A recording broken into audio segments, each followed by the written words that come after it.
তৈরি করব চাপিলা শুটকির ভর্তা। 1 কাপ পরিমাণ চাপিলা শুটকি ভালো করে ধুয়ে নেব। 3-4 বার করে ধুবো যাতে কোনো বালি ময়লা না থাকে। প্যানে সামান্য পরিমাণ তেল দিয়ে মাছগুলো মচমচে করে ভেজে নেব।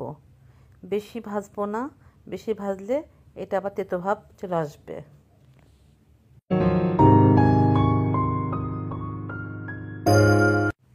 মাছগুলো সোনালী রং ধারণ করেছে, এখন এগুলো তুলে একপাশে রেখে দিব।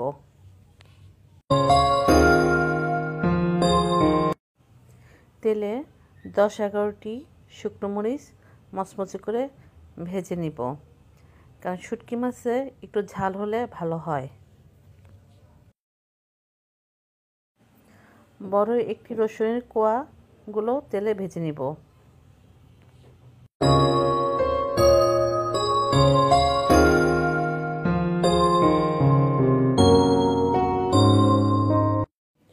বড় 2টি পেঁয়াজ টুকরো টুকরো করে ভেজে নিব।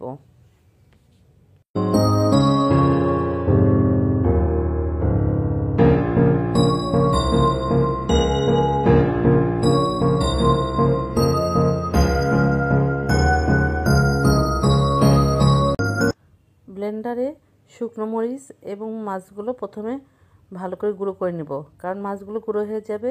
মরিচ এবং মাছ দুটোই মুচমুচে আছে, এই জন্য এই দুটো আগে গুঁড়ো করে নিব। স্বাদ মতো লবণ দিয়ে দিব এবং ভাজা পেঁয়াজ এবং রসুন যোগ করে আবারও ব্লেন্ড করে নেব।